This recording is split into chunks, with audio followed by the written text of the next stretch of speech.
बहुत हंसते हैं, बेलपत्री पर शहद लगाने से क्या होता है।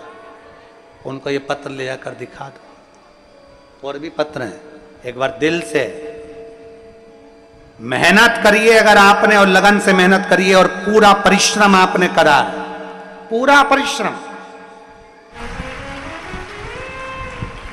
ये वो गुरु है, मां रूपी गुरु जो होता है वो अपने जीवन में अपने बच्चों को केवल देना जानता है। माता रूपी गुरु केवल देना ही प्रसन्नता में रहता है।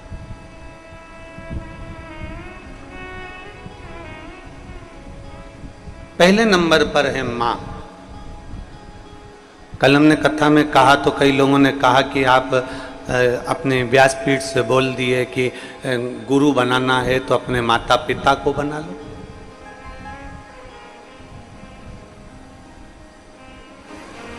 गुरु बनाना है तो अपने किसी घर के सदस्य जो क्रोध से छूटा हुआ हो, अहंकार से छूटा हुआ हो, आसक्ति से छूटा हुआ हो, उसको बना लो।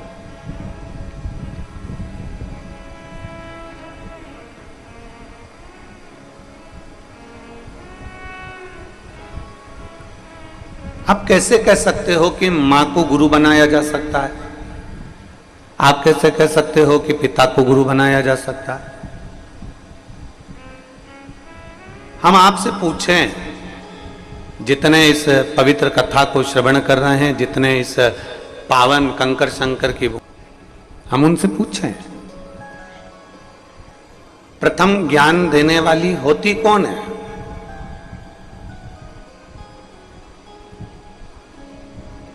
आपको बोलना सिखाता कौन है? जन्म के समय पर भले मां आपके कानों में गुरु मंत्र ना दियो, जन्म के समय पर भले मां आपके कानों में आकर कोई मंत्र प्रदान ना करी हो, पर संसार की पूरी माताएं, संसार की मां एक पहले नंबर का गुरु होती है, जो अपने बच्चे का हाथ पकड़कर उसको स्लेट पर लिखना भी सिखाती है और उसको बोलना भी सिखाती है। प्रथम है।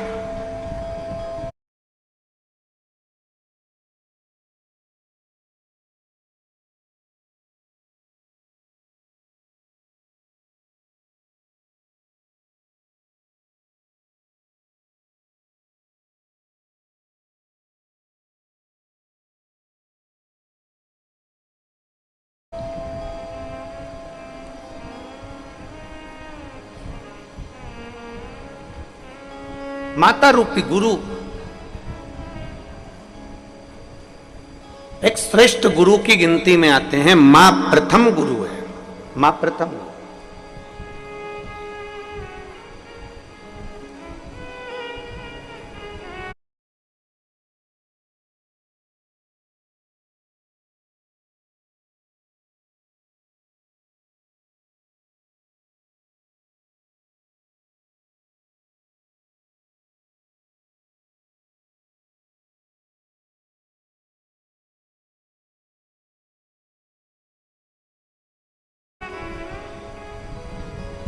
पहले नंबर का अगर कोई गुरु संसार में आपका हाथ पकड़कर लिखने की और लिखाने की सामर्थ्यता रखता है, पहले नंबर का गुरु यदि आपके कानों में भले मंत्र ना दिया हो, पर आपकी वाणी से माँ और पिता पापा खिलाने की सामर्थ्यता रखता है, दादा दादी बुलवाने की सामर्थ्यता रखता है, तो केवल एक वो माँ रूपी गुरु ही हो सकता है, बाकी का कोई।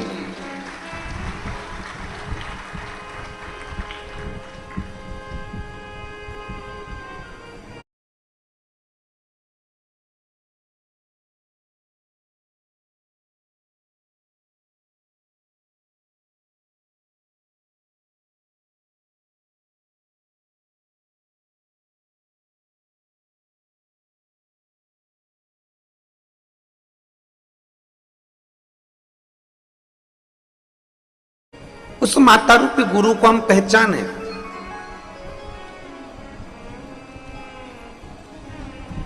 उस माता रूपी गुरु को हम जानने का प्रयास करें। और जिस दिन हम माता रूपी गुरु को पहचान जाएंगे, जिस दिन हम पिता रूपी गुरु को पहचान जाएंगे, हम भटकना अपने आप छोड़ देंगे।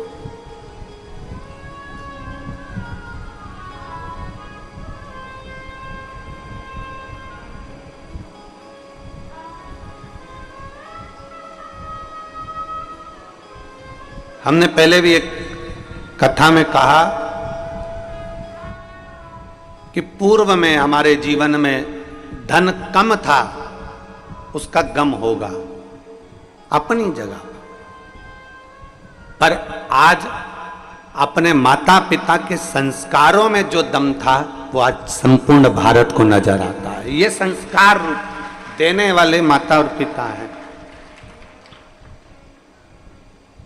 पहले नंबर का गुरु यदि संसार सागर में परमात्मा ने देकर भेजा है तो वो मां को देकर भेजा। एक जीव जब जन्म लेता है ना, मृत्यु लोक में जब उस जीव को भेजा जाता है, मृत्यु लोक में जब उस जीव को भेजते हैं, मृत्यु सागर में, मृत्यु लोक में जब किसी मनुष्य को भेजा जाता है तो वो ऊपर बहुत बहस करता है।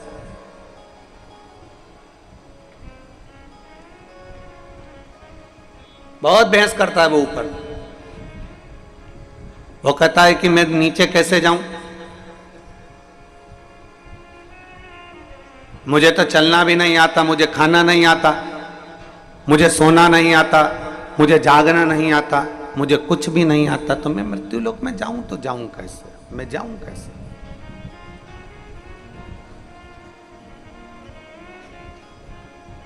इस संसार सागर में मुझे नहीं जाना, इस संसार सागर में मुझे नहीं पहुंचना, मुझे भेजिए नहीं, मैं नहीं जाना चाहता, मैं पहुंचना नहीं चाहता।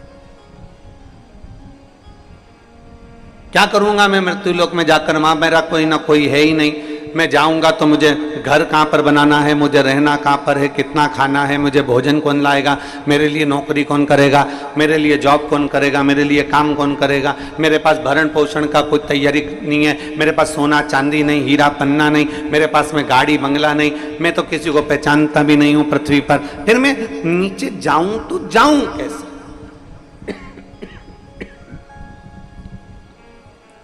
मैं संसार सागर में पहुंचूं तो पहुंचूं कैसे। भगवान ने उस जीव को बुलाया और परमात्मा ने उस जीव को बुलाकर कहा कि तुझे मृत्यु लोक में जाने में संकोच नहीं करना है।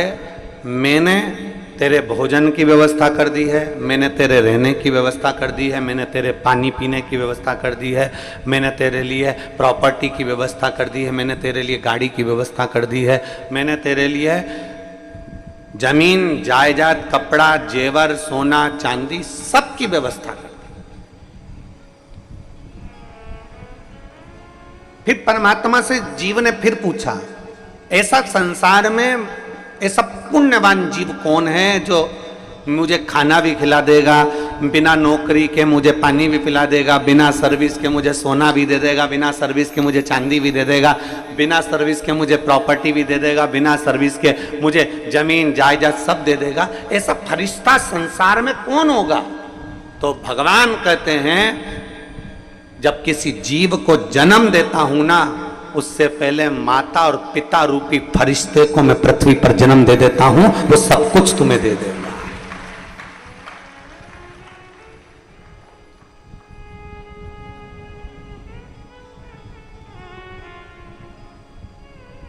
सब कुछ।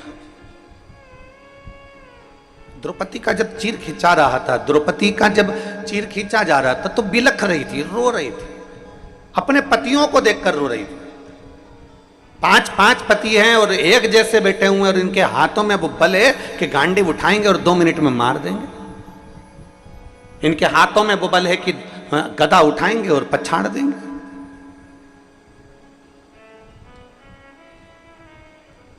पतियों को देखकर द्रौपदी रो रही है और द्रौपदी के रोने का सम्मुख में धृतराष्ट्र को देखकर, गांधारी को देखकर, पूरी सभा को देखकर द्रौपदी रो रही है कि बताओ इतनी बड़ी सभा में मेरे जैसी जीव को बचाने वाला कोई नहीं।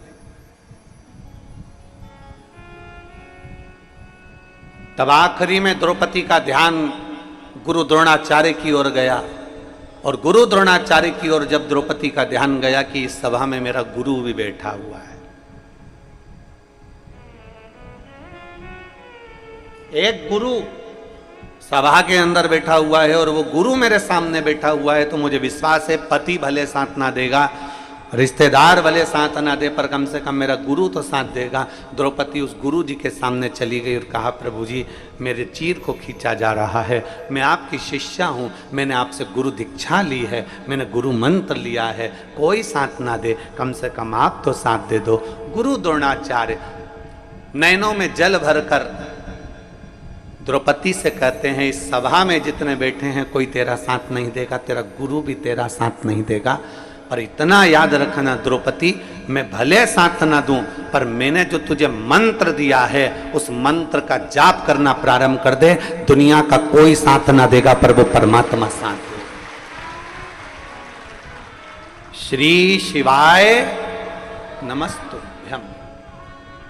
तुम ये मत सोचना कि हमारे दुख की घड़ी में किसी मनुष्य से तुम गुरु मंत्र जरूर ले लोगे, किसी मानव से तुम गुरु मंत्र ले लोगे, किसी संत से, साधु से, ब्राह्मण से, तपस्वी से, साधक से, उपासक से, किसी कथाकार आदि जितने भी तुम्हें मिलेंगे आप उनसे गुरु मंत्र तो ले लोगे, पर इतना याद रखना, ना साधु, ना सन्यासी, ना तपस्वी, ना साधक, ना उपासक, ना कोई कथाकार, ना कोई तत्व तुम्हारे दुख की घड़ी में कोई तुम्हारा साथ नहीं देगा। दुख की घड़ी में तो केवल तुमने किसी गुरु से जो मंत्र लिया है और वह मंत्र का यदि स्मरण आ गया तो वो उस मंत्र का जाप करते रहना, तो वो मंत्र तुम्हारा साथ दे जाएगा। इंसान साथ नहीं देता, इंसान कभी साथ नहीं देगा, मनुष्य कभी साथ नहीं देगा। अकेले आए हो संसार सागर में, अकेले आपको जाना है, अपने हाथों से कर्म करते जाना है, अपने हाथों से मेहनत करते जाना है। संसार सागर में अकेले आए और अकेले जाना है, और अपना कर्म, अपनी मेहनत अपने साथ में करते हुए जाना, अपना कर्म।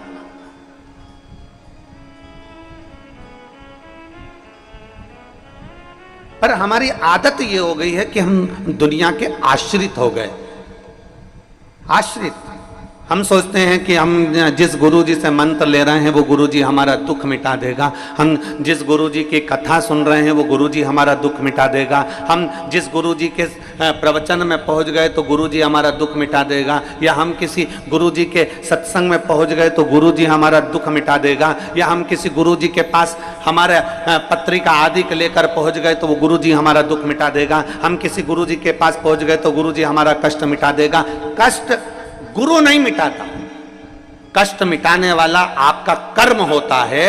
आप जब एक लोटा लेकर मंदिर भगवान देवाधिदेव महादेव को जल चढ़ाने के लिए जाते हो, आप दिल से जब एक बेलपत्र बाबा को चढ़ाते हो, आप जब दिल से भगवान शंकर को रिझाते हो, तो तुम्हारा किया गया कर्म धीरे धीरे तुम्हारा दुख कटना प्रारंभ हो जाता है और परमात्मा तुम्हारा हो जाता है। किसकी सामर्थ्यता है जो आपके दुख को मिटा दे?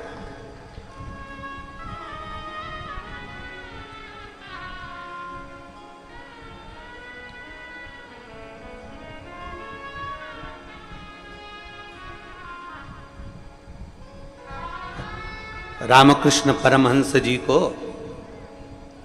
स्वामी विवेकानंद जी के गुरु को बहुत बड़ी बीमारी हो गई थी, कैंसर जैसा रोग हो गया था, कैंसर जैसा रोग। नरेंद्र ने कहा, स्वामी विवेकानंद जी बोले, ए गुरुदेव, आपको इतनी बड़ी बीमारी हो गई, इतना बड़ा रोग हो गया है, माँ शारदा, माँ दुर्गा आपके कहने पर आपसे बात करने के लिए आती है, तो गुरुदेव आप माँ शारदा से क्यों नहीं कहते कि मेरा ये रोग समाप्त कर दे? जब इतनी बड़ी बीमारी आपको हो गई है तो माँ शारदा से क्यों नहीं कहते?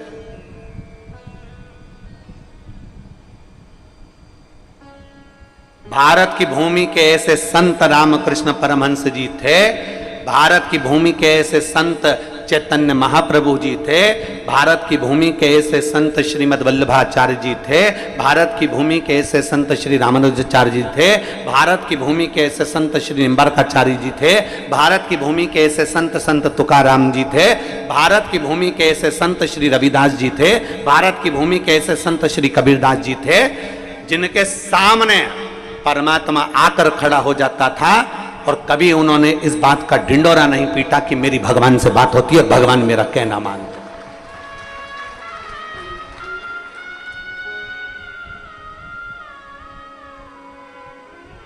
आज के जमाने में अगर भगवान सपने में भी दिख जाए ना तो लोग माइकों पर डोंडी पीट पीट के कहते हैं कल रात्रि को मुझे वो दिखे थे और उन्होंने ऐसा कहा था।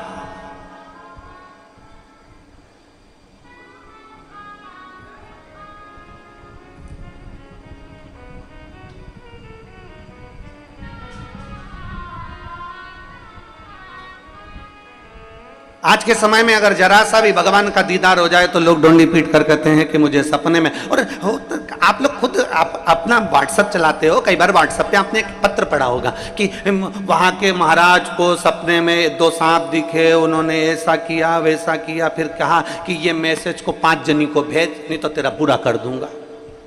बोलो बोलो सही है कि गलत है? अरे बोलो तो जम के, सही है।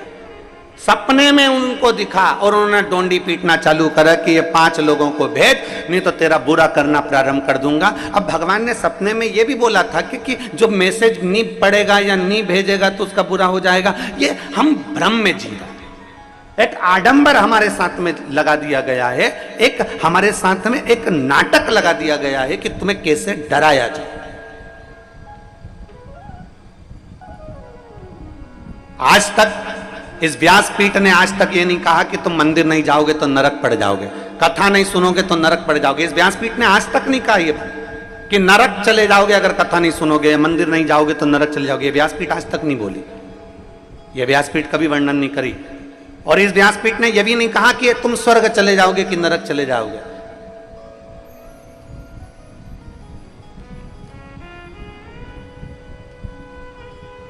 क्योंकि जिंदा व्यक्ति वहां तक जाता नहीं है और मरने के बाद कोई बताने आता नहीं है।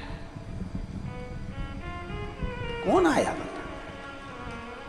जिंदा व्यक्ति वहां तक जाता नहीं है और मरने के बाद कोई बताने आता नहीं है कि मुझे एसी का रूम मिला कि डनलप का गद्दा मिला, मुझे कैसा भवन मिला, कैसा भोजन मिला, चांदी की थाली में भोजन मिला, कि बहुत सारी अप्सराएं मुझे पंखा झेल रही थी, कि मुझे बहुत सुंदर रथ में बिठाया गया, सिंहासन पर बिठाया गया, मुझे बहुत सारा भोजन कराया गया। ये कोई बताने के लिए संसार में नहीं आया। वापिस आकर किसी ने नहीं बताया कि मैं नरक में मैंने ये देखा कि स्वर्ग में मैंने ये देखा, कोई बताने वाला नहीं था। जिंदा गया नहीं और मरा आकर बताया नहीं। इसलिए शिव महापुराण की कथा में अमरनाथ की गुफा में माता पार्वती जी ने शंकर जी से पूछा था, भोले बाबा आप हमें बताइए कि बैकुंठ क्या है और नरक क्या है, इसका वर्णन आप हमें करिए। अमरनाथ जी की गुफा में माता पार्वती जी भगवान शिव से कहती हैं कि आप हमें बताओ नरक और स्वर्ग का भान क्या है। शंकर भगवान ने एक शब्द में, क्योंकि शंकर अड़भंगे हैं, शिव आडंबर नहीं जानते, शिव दिखावा नहीं जानते, उन्होंने एक शब्द में सारी बात को समाप्त कर दिया। पार्वती जी कहती हैं आप हमें बताओ स्वर्ग और नरक का भेद क्या है। शंकर भगवान ने कहा पार्वती संसार में रह रहे हो, घर में रह रहे हो, परिवार में रह रहे हो, भर पेट अगर भोजन कर रहे हो, अच्छे कपड़े पहन रहे हो, अच्छे मकान में रह रहे हो, सब घर के लोग तुम्हारा कहना मान रहे हैं, तुम्हारी इज्जत तुम्हारे घर में है और तुम्हारे मांग में सिंदूर, हाथ में चुड़ला, पांव बिछोड़ी और बड़े प्रेम से आनंद के साथ आप अपनी जिंदगी जी रहे हो। आप बुजुर्ग भी हो गए तो घर के पोता पोती आपका सम्मान कर रहे हैं, घर के लोग आपका आदर कर रहे हैं। सुनो पार्वती, घर में भरपेट भोजन कर रहे हो, अच्छे से सो रहे हो, भरचक नींद हो रही है, अच्छी जिंदगी जी रहे हो, तो ये समझ लेना कि तुम स्वर्ग में निवास कर रहे हो, यही स्वर्ग पृथ्वी पर है। और सुनो पार्वती, नरक का भान भी मैं तुम्हें करा देता हूं। नरक किसको कहा जाता है? जिस घर में 4 लोग रह रहे हैं, जिस घर में 8 लोग रह रहे हैं और दिन भर क्लेश की जिंदगी जी रहे हैं, दिन भर विवादों में घिरे हुए हैं, दिन भर क्लेश में घिरे हुए हैं, जरा जरा सी बात में जहां क्लेश उत्पन्न हो जाता है, समझ लेना पार्वती कि नरक में क्या दुख देखोगे, वो दुख तुम्हें संसार सागर में नजर आता है। इसलिए पार्वती स्वर्ग भी यही है और नरक भी यही। अरे मत बुरे कर्म कर वरना पछताएगा भगवान की बच नहीं पाए, तू बच नहीं पाएगा। अरे ओ अज्ञानी मत करना, ओ अज्ञानी मत करना, तेरे कर्म का फल भी तू ही पाएगा। जैसा किया तूने तेरे आगे आएगा। मत बुरे कर्म कर वरना पछता, भगवान की आंखों से तो बच नहीं पाएगा, तो बच नहीं पाएगा। तेरा स्वर्ग भी यही है और तेरा नरक भी यही है।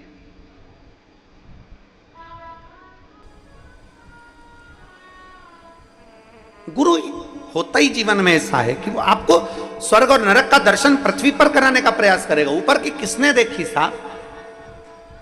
द्रौपदी से कह दिया गुरु द्रोणाचार्य ने, उस प्रभु का जाप कर, प्रभु का जाप करो, प्रभु को भजो। गुरु द्रोणाचार्य ने यह नहीं कहा कि मेरे चरण पकड़कर बैठ जा।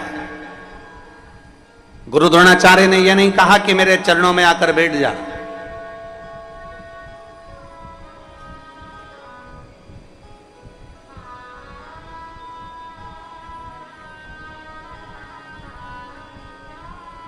गुरु द्रोणाचार्य ने केवल एक ही बात कही, उस परमात्मा को याद करो। विपदा की घड़ी हो, विषम परिस्थिति हो, दुख का समय हो, उस समय पर उस शिव को, मेरे त्रिकालदर्शी कैलाशी को याद करो, उसको याद करो।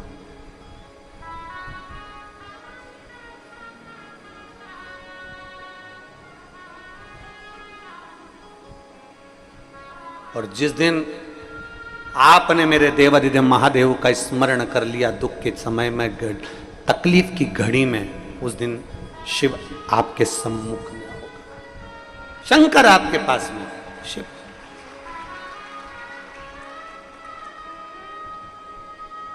और अंत समय प्रभु आना पड़ेगा, वचन दिया तो निभाना पड़ेगा। आए ना आए प्रभु कुटुंब कबीला, अंत समय प्रभु आना पड़ेगा, वचन दिया तो निभाना। वो गुरु अपना चरण नहीं पकड़ाए,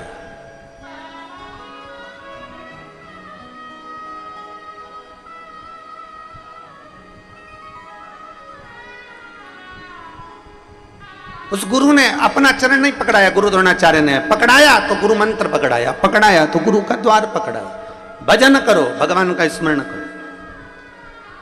स्वयं स्वामी विवेकानंद जी रामकृष्ण परमहंस से कहते हैं, अपने गुरु जी से कहते हैं, गुरु जी शारदा माँ तुम्हारी सुनती है, जगत जननी जगदम्बा अम्बा माँ काल रात्रि माँ दुर्गा भवानी तुम्हारी सुनती है। आप अपने शरीर में कैंसर जैसा रोग हो गया है, आप माँ को बोलते क्यों नहीं हो? आप माँ जगत जननी से कहते क्यों नहीं हो? रामकृष्ण परमहंस जी ने कहा, तू कह रहा है ना, बोलूंगा बोलूंगा।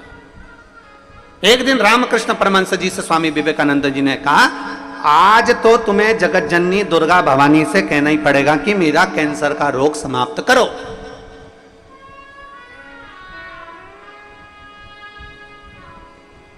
कमरे में बंद कर दिया रामकृष्ण परमहंस जी ने दरवाजा, बैठ गए। स्वामी विवेकानंद बाहर बैठे हुए थे, उनको लगा आज मेरे गुरुजी बोलेंगे मां से। मां शारदा सामने प्रकट हो गई। जगत जननी दुर्गा भवानी ने रामकृष्ण परमहंस से पूछा, बेटा ए बाबू,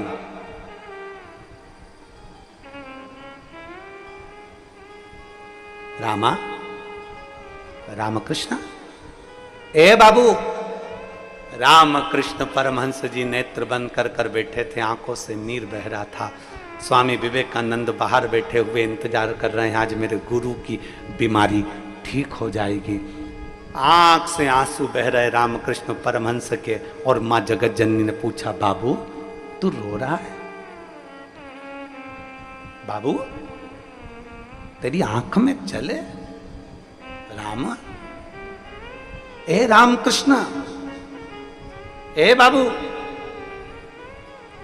तेरी ये शारदा ने, तेरी ये मां ने आज तक तेरी आंख में आंसू नहीं देखे हैं, आज तू रो रहा है? रामकृष्ण परमहंस जी ने कहा, मां आज एक शिष्य के लिए गुरु आपसे बात करने आया है। शिष्य कहता है कि मेरी बीमारी समाप्त हो जाए, पर मां वो तो शिष्य है, गुरु का भला सोचता है।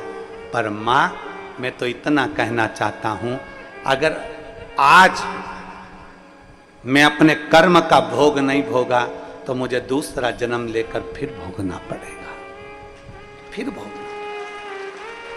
मां मेरे भाग्य में जो दुख लिखा है वो तू देते रहना मना नहीं है, पर मां इतनी कृपा करना कि तेरी भक्ति में मेरा मन लगा रहे और मेरी बीमारी का भी मुझे भान ना हो, बस इतनी करुणा कर देना। दुख आएगा, तकलीफ आएगी, कष्ट आएगा, बीमारी आएगी, ऐसा कोई संसार में नहीं जन्मा जिसकी जिंदगी में तकलीफ नहीं आई, ऐसा कोई जिंदगी में नहीं जन्मा जिसके जीवन में दुख नहीं आया, ऐसा कोई बड़े से बड़ा महात्मा हो चाहे छोटे से छोटा व्यक्ति हो, जिंदगी में ऐसा कोई नहीं जन्मा जिसकी जिंदगी में तकलीफ या दुख या कष्ट नहीं आया। बस उस दुख की घड़ी में आप परमात्मा पर एक लोटा जल चढ़ाते रहो, महादेव को एक लोटा जल चढ़ाते रहो, जिससे वो दुख की घड़ी निकलती चली जाए, तुम्हारा ध्यान उस दुख में ना जाए, तुम्हारा ध्यान उस तकलीफ में ना जाए।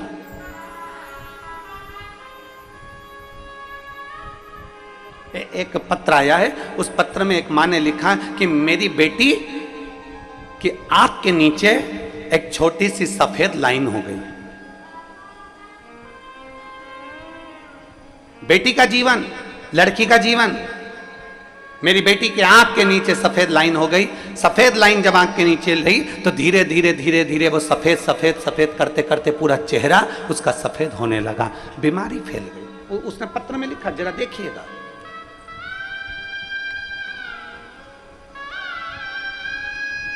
मैं अर्चना बेलवंशी, पति सुरेश बेलवंशी, परासिया, जिला छिंदवाड़ा, मध्य प्रदेश के निवासी हूं। मेरा मोबाइल नंबर ही है, कहीं बैठी हो तो हाथ हिलाइएगा, अगर कहीं बैठी हो तो हाथ हिला सकती है और बेलपत्र लेने यहां आ सकती है। हाँ जी दिख गया, बेटी आई है क्या साथ में? आई है, ले आओ इसको, बेलपत्र लेकर जाओ। जाओ। मैं अर्चना बेलवंशी, पति सुरेश बेलवंशी, परासिया, जिला छिंदवाड़ा, मध्य प्रदेश की निवासी हूँ। मेरा मोबाइल नंबर ये है। मेरी बेटी अंशिका बेलवंशी, उम्र 5 वर्ष है। उसकी आंख के नीचे सफेद दाग हो गया और उसके चेहरे पर पूरा दाग फैलता चले गया और पूरा चेहरा उसका धीरे धीरे सफेद होने लगा। 2023 में हमने डॉक्टर को दिखाया, जितना जितना उसको दिखाते गए वैसे वैसे उसके शरीर पर वो बीमारी फैलती चली गई। अब बेटी का जीवन है, गुरुजी कैसे इस बीमारी को देख लें। तब मेरे मम्मी पापा, ममता रकोशिया, पिताश्री अमित लाल रकोशिया जी के कहने पर मैंने पहली बार आपकी कथा टीवी पर सुनना प्रारंभ करी। आपको आज तक मैंने टीवी पर कथा नहीं सुनी थी, आज तक आपको देखा नहीं था, आज तक आपसे बात नहीं हुई।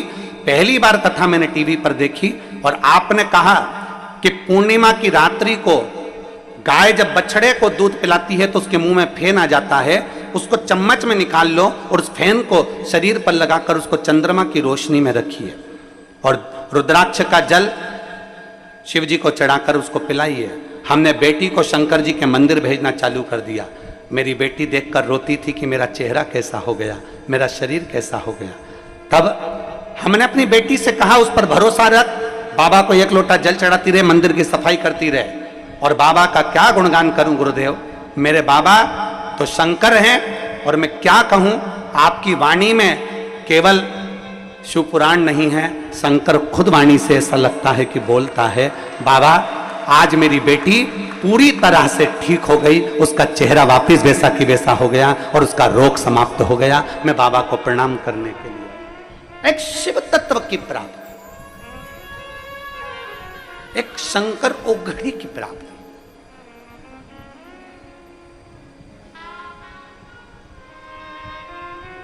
हम जब शिव को अपना मान लेते हैं और शंकर को अपना जान लेते हैं, हम जब शिव को अपना मान लिए, शंकर को जब हमने अपना जान लिया, वो एक लाइन आप और हम हमेशा गुनगुनाते रहते हैं, रिश्ता तेरा मेरा सबसे प्यारा, रिश्ता तेरा मेरा सबसे प्यारा, तू मेरा बाबा मैं हूँ तेरा लाला, मैं हूँ तेरा लाला, तू मेरा बाबा मैं हूँ तेरा लाला, मैं हूँ तेरा लाला। एक विश्वास, एक भरोसा,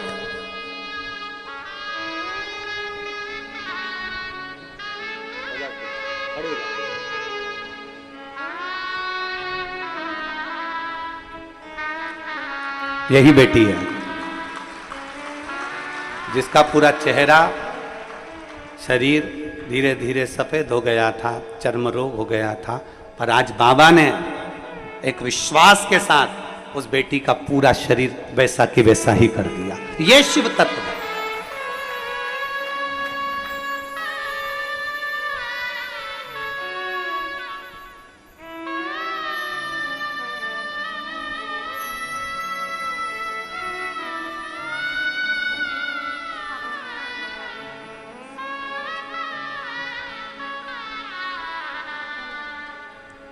प्रणाम करो।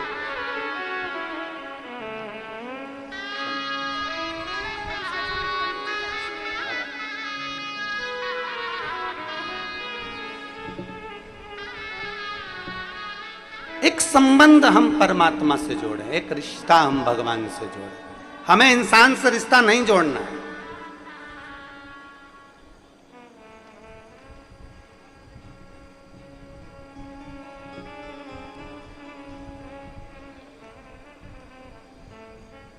याद करो जगत गुरु शंकराचार्य जी का वो समय, 14 वर्ष की आयु में जगत गुरु शंकराचार्य जी जब पूरे विश्व में शिव का डंका बजा रहे थे, पूरे विश्व में जगत गुरु शंकराचार्य जी जब शंकर की पूजन का, शिव की स्तुति का, शंकर की आराधना का डंका बजा रहे थे, तब कई लोग जगत गुरु शंकराचार्य जी के चरण को पकड़ रहे थे। तो जगत गुरु शंकराचार्य जी ने कहा, मुझे क्यों पकड़ते हो, मैं तो आज हूँ कल नहीं, मेरा मानव का शरीर है, आज रहेगा कल नहीं। अगर तुम्हें पकड़ना है तो शंकर के शिवलिंग को पकड़ लो, शिव की स्तुति को पकड़ लो। आज शरीर है कल नहीं। 14 वर्ष के जगत गुरु शंकराचार्य जी अपनी वाणी में कहते हैं, मुझे नहीं पकड़ना, पकड़ना महादेव को, मुझे नहीं पकड़ना, पकड़ना शंकर को, मुझे नहीं पकड़ना, शंकर पकड़ना है शिव को, मुझे नहीं पकड़ना, पकड़ना है शंकर के दरवाजे को।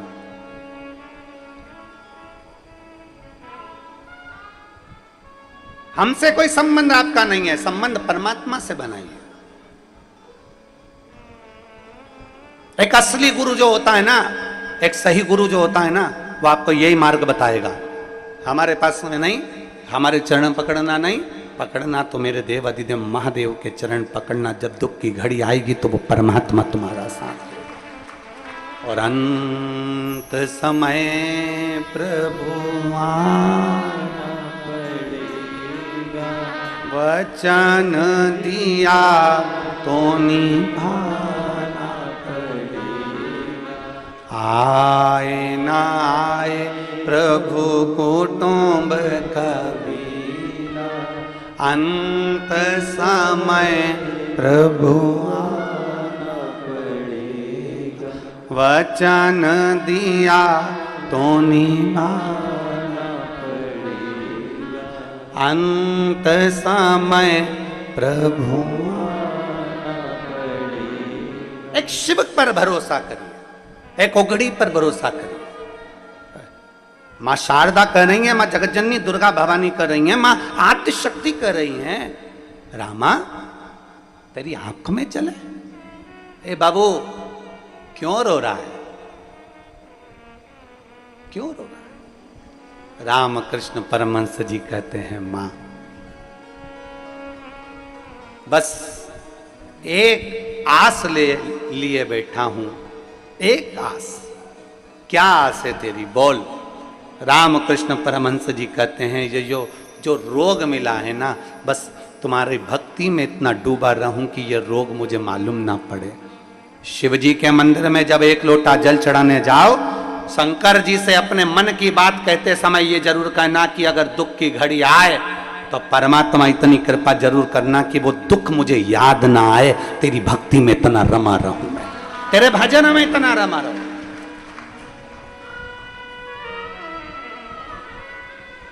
मुझे याद ना आए ये सब, ये दुख मेरे सम्मुख में याद ना आए।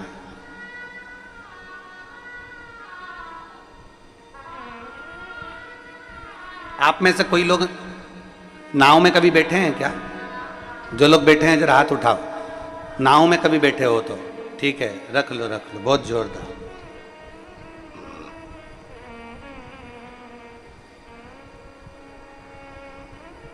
पतवार देखिए, नाव खेने वाली, अरे बोलो तो जम के। देखिए कितनी होती है, 2। एक क्यों नहीं होती? अगर एक पतवार से नाव को खेओगे, नाव पार उतर जाएगी क्या? वहीं की वहीं गोल गोल गोल गोल घूमती रहेगी, पार नहीं उतरेगी। उसी तरह मेरे ओघड़दानी मेरे शंकर भगवान माता पार्वती को अमरनाथ की गुफा में बैठकर कहते हैं, पार्वती सुख और दुख ये 2 पतवार है, और ये 2 पतवार नाव में लगी रहती है। उसी तरह संसार सागर में जो जन्म लेता है उसको सुख और दुख की 2 पतवार पकड़ाई जाती है। अगर एक पतवार दी जाए तो वो वहीं गोते लगाता रहता है। ये 2 पतवार ऐसी होती है जो व्यक्ति को मंजिल तक पहुंचा देती है, मंजिल तक पहुंचाती है। केवल सुख सुख मिल जाए ना, केवल अच्छा ही अच्छा मिल जाए, गुलाब जामुन खाने को मिल जाए तो दांत सड़ जाते हैं। अगर पेड़ा ही पेड़ा खाने को मिल जाए तो दांत सड़ जाते हैं। अभी तुम रोज भोजन कर रही होगी, उसमें नुक्ती, मिक्सचर, खिचड़ी, रोटी, सब्जी सब मिल रहा होगा। तुम एक दिन विचार करना कि मुझे तो नुक्ती खाना है, बूंदी बूंदी खाना है, तो थोड़ी देर बाद रुमाल ऐसा रख के कथा में बैठी रहोगी। अब कोई तुमसे पूछे क्यों हुआ क्या, नुक्ती पेट में भी दुखती और दांत में भी दुखती। अब कोई पूछे तुमसे कि तू ये दांत पर मुंह पर ये कपड़ा लेकर क्यों बैठी है, तो कहे बस आज मेरे दांत में बहुत दर्द हो रहा है, आज मेरे को थोड़ा पेट में भी बहुत दर्द हो रहा है, बार बार ऐसा लग रहा है कि मड़ोड़ उठ रही है बार बार। तो कोई पूछेगा क्या खाया था, तो कि खाने को तो रोटी भी थी, खिचड़ी भी थी, 2 चीज़ थी। अगर ज़्यादा कहीं तबीयत मबीयत गड़बड़ हो तो खिचड़ी खा लो, और अगर अच्छे दमदार हो तो रोटी निपटा लो। पर मेरी भी बुद्धि मारी गई थी, अकेली में जोरदार अच्छी कुरकुरी सी नुक्ती थी, वो निपटा गई। अब मुझे क्या मालूम था कि नुक्ती पेट में दुखती, अब मुझे क्या मालूम था, मेरे को तो लगा कि अच्छी है।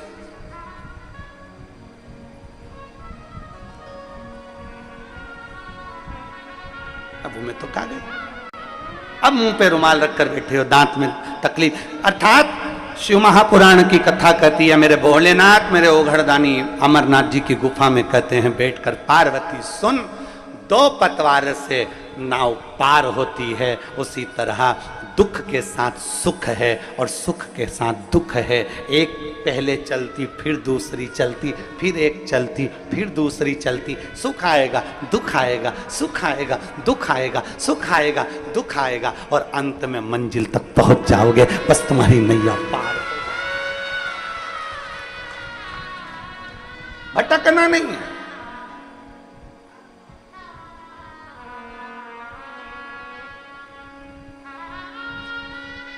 भटकना नहीं।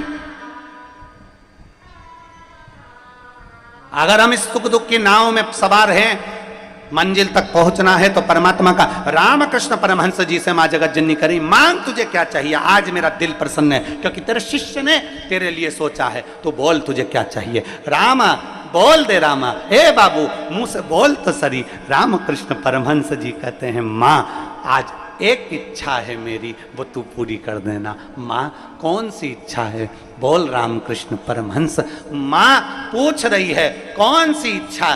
तब स्वामी विवेकानंद जी का स्मरण आया और रामकृष्ण परमहंस जी ने कहा माँ इतना जरूर करना, जब मेरे अंतिम क्षण हो, प्राण छूट रहे हो माँ, तब तेरी गोद में मेरा सिर रखा हुआ हो और मैं अपने धाम को चला जाऊं। बस इतनी क्या कर?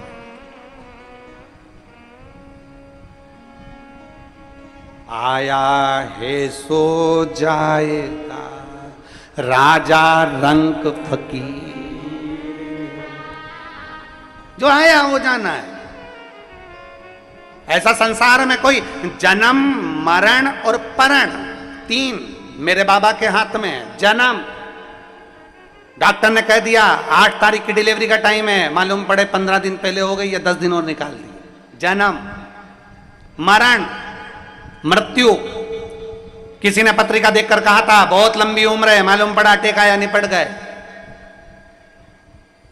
डॉक्टर ने कहा था अंतिम सांस चल रही है, घर ले जाओ, मालूम पड़े 1 साल तक पलंग पे पड़े पड़े निकाल दिए, मरे ही नहीं। 4 बार गीता जी सुना दी, 3 बार गोबर लिप के नीचे सुला दिया, मालूम पड़े फिर सांस चल गई, फिर उठा के पलंग पे लेटा दिया, निपटी ही नहीं, मरे ही नहीं। जन्म, मरण, परण, विवाह, शादी। तुम सोच कर बैठी थी मैं लड़के की शादी करूंगी, ऐसी बहू लेके आऊंगी, लड़की की शादी करूंगी, ऐसा दामाद ढूंढ के लाऊंगी। अब हम क्या बोलें तुमको,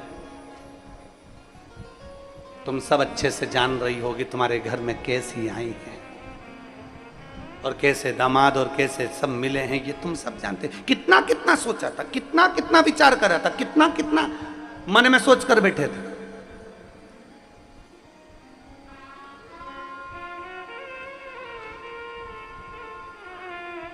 पूर्ण करने वाला देवाधिदेव महादेव, जन्म मरण और परण तीन मेरे महादेव के हाथ में है। कब जन्म होना है, कब मृत्यु होना है, कब शादी होना है, ये महादेव जानते हैं। तुम कितना ही विचार कर लो, यहाँ जाऊंगी ये पूजन करा दूंगी, वहां जाऊंगी वो पूजन करा दूंगी, जल्दी से ब्याह हो जाएगा, ऐसा कर दूंगी वो ब्याह हो जाएगा, ऐसा कर लेंगे तो वो ब्याह हो जाएगा। सारी दुनिया का काम कर लिया, सब कुछ कर कर देख लिया, तब आखिरी में एक काम कर कर देखो, मेरे देवाधिदेव महादेव को 1 लोटा जल चढ़ाकर अशोक सुंदरी का स्पर्श कर कर देखो, बाबा विवाह भी करा।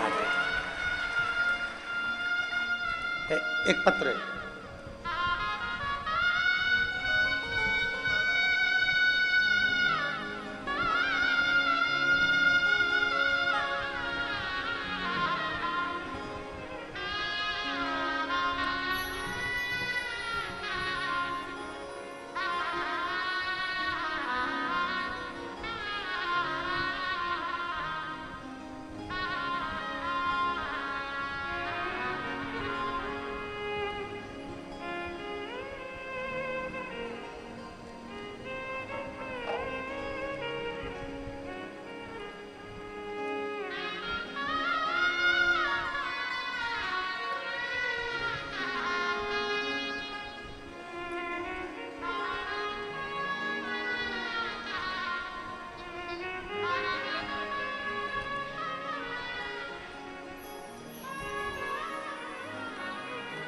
सुमित बालाजी कांवले,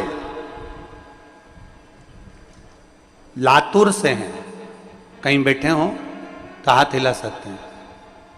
आप ही हैं? श्री शिवाय नमस्तुभ्यं। बेटा आया है जिसकी नौकरी लगी? वो नहीं आया। आ जाओ, एक बेलपत्र लेकर चले जाओ। आइए। हम लातूर से आए हैं, आपको कहना चाहते हैं, मेरे बच्चे की नौकरी नहीं लग रही थी। बच्चा भगवान पर भरोसा नहीं करता था, किसी बाबा पर भरोसा नहीं करता था मेरा बच्चा। तब मैंने अपने बेटे से कहा कि तू एक बार शिव मंदिर जाना चालू कर, शंकर को एक लोटा जल चढ़ाना चालू कर।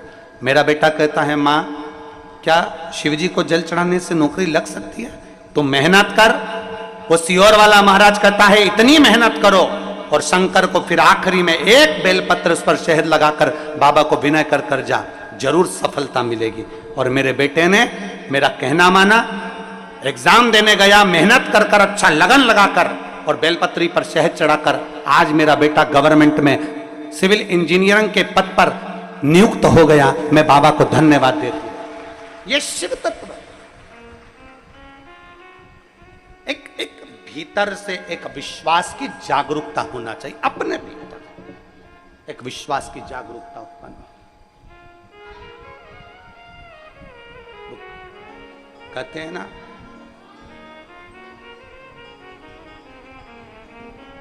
थोड़ी मेहनत हाथ की, जम के बोलो आप भी हमारे साथ, थोड़ी मेहनत हाथ की, बाकी की कृपा कुबेरेश्वर नाथ की। बाकी की कृपा बहुत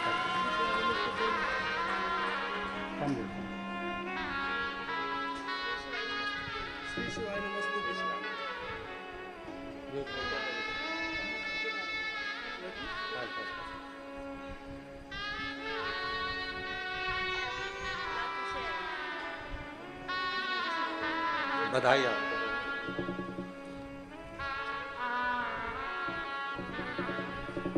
थोड़ी मेहनत, जम के बोलो जरा, हाथ की, बाकी की कृपा भोले नाथ। मेहनत आपको करना है, परिश्रम आपको करना है, संघर्ष आपको करना है, पर बाकी का जो संघर्ष करो, जो मेहनत करो, मेरे शंकर के भरोसे पर कर लो, फिर आगे बढ़ लो।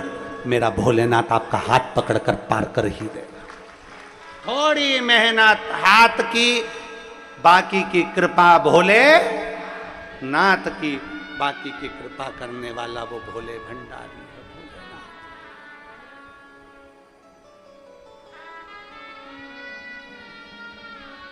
वो कृपा करता, वो दया करता, उसकी करुणा, उसकी कृपा कभी खाली नहीं जाती।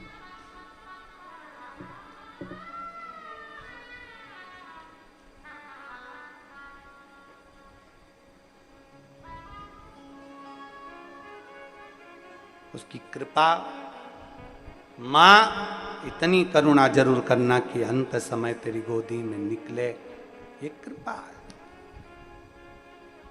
पट खुला, दरवाजा खुला, स्वामी विवेकानंद जी अंदर आए, गुरु जी के चरण पकड़कर कहा, आज मैं बड़ा खुश हूं। रामकृष्ण परमहंस जी मुस्कुरा दिए। सच्चा संत जो होता है ना, उसके चेहरे की हंसी कभी समाप्त नहीं होती। सच्चे संत के चेहरे की हंसी कभी समाप्त नहीं होती। सच्चा जो संत होता है उसके चेहरे पर कभी क्रोध नहीं आता। सच्चा जो संत होता है उसके भीतर कभी अहंकार नहीं आता, अभिमत्ता से परे होता है। रामकृष्ण परमहंस जी मां दुर्गा से, आद्य शक्ति मां काली से, शारदा भवानी से बात करते थे, पर कभी रामकृष्ण परमहंस जी के चेहरे पर कभी भी अहंकार, क्रोध, कभी भी उनके चेहरे पर। मां स्वयं कह रही है शारदा भवानी कि आज मैंने तेरे चेहरे पर अश्रु देखे, तू तो मुस्कुराने वाला था, तू तो हंसने वाला, तू मुस्कुराने वाला, और जगत को तू प्रेरणा देने वाला कि हंसते रहो जिंदगी में।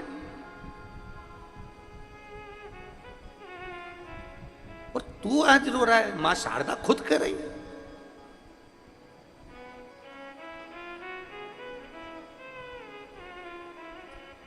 हे राम, तो आज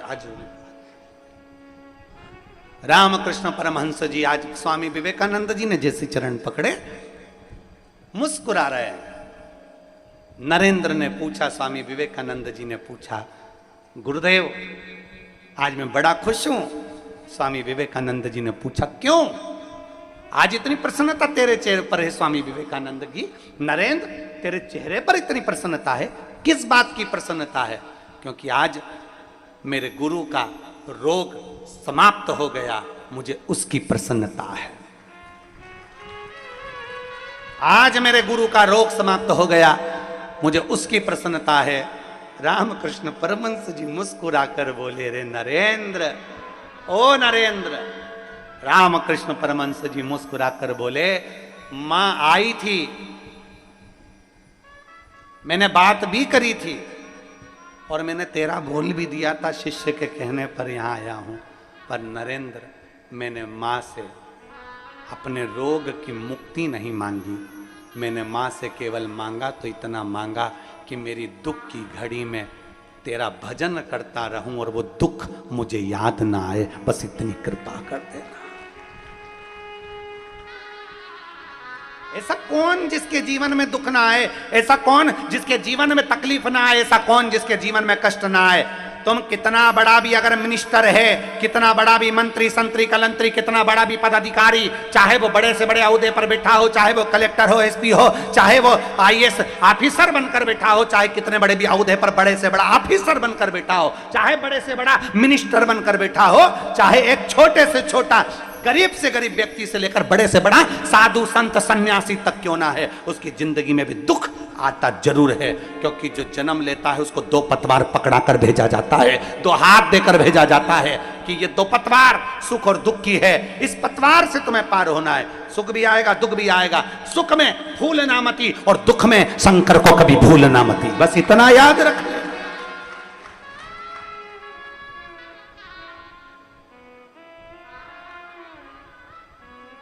सुख में फूलना नहीं और दुख आए तो मेरे महादेव को भूलना नहीं। कितना भी दुख आए, मेरे शंभू को, मेरे शंकर को कभी भूलना नहीं।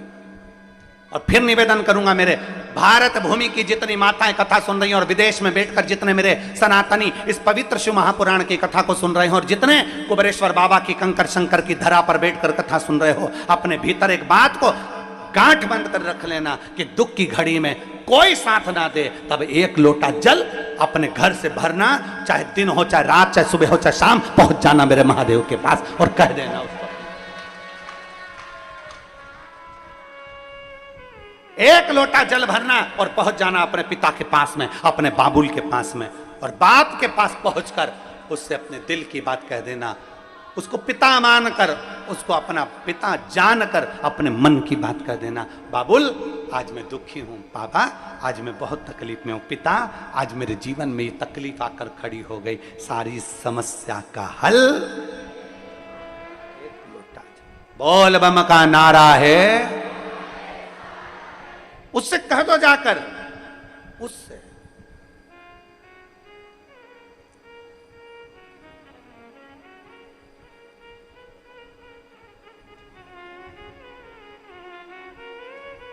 और जब कहोगे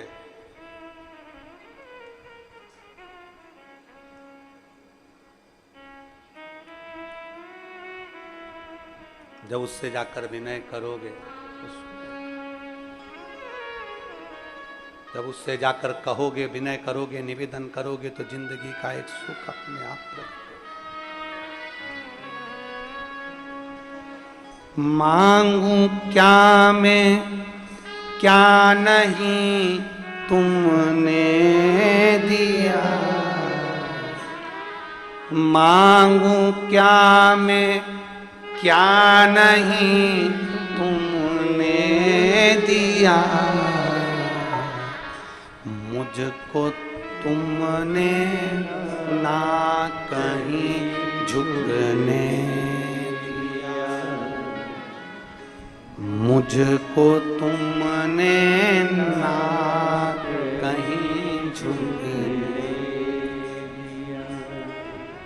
मुझको तुमने ना कहीं झुकने दिया, मुझको तुमने ना कहीं झुकने दिया। क्या मांगे? उससे बस कह सकते हैं,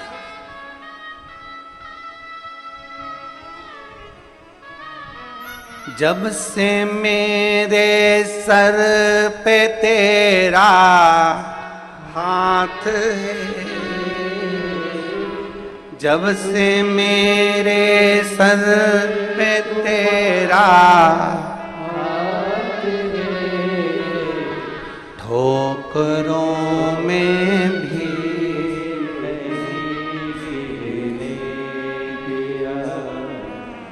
ठोकरों में भी नहीं गिरने दिया। मांगू क्या मैं क्या नहीं तुमने दिया, मांगू क्या मैं क्या नहीं तुमने दिया, मुझको तूने ना कहीं झुकने दिया, मुझको तुमने ना कहीं झुकने। ये शिव औघड़ी है, उसके चरणारविंद का रज, उसके चरणों की प्रीति आपको आपकी मंजिल तक पहुंचा देती है। एक प्रीत अपने भीतर शिव को पाने की रखी है, शिव को पाने।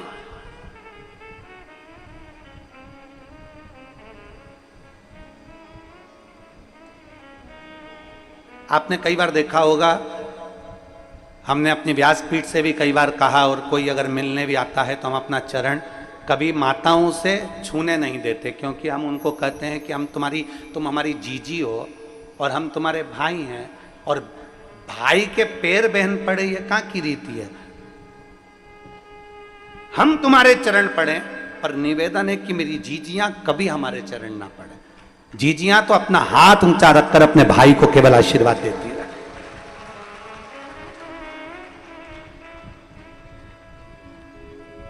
और अगर चरण पकड़ना है तो किसी संसार के लोगों के नहीं, चरण पकड़ना है तो किसी संसार के व्यक्ति के नहीं।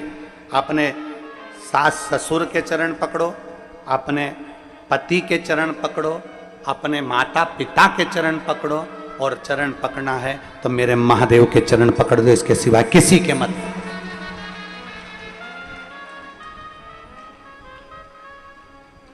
चरण उसके छूना चाहिए जिसका आचरण अच्छा हो, जिसके अंदर आचरण ठीक ना हो, अहंकार, क्रोध, आसक्ति, लोभ, वासना, तृष्णा सब भरी हुई है, और उसके हम चरण छुए थे। कहां? चरण जिसका आचरण अच्छा है उसके चरण पकड़े जाते हैं, जिसका आचरण ही ठीक नहीं, कहीं अहम, कहीं क्रोध, कहीं आसक्ति, कहीं वासना, कहीं तृष्णा, कहीं लोभ सब भरा पड़ा हुआ है, और उसमें चरण पकड़े जाएं तो वो श्रेष्ठता नहीं।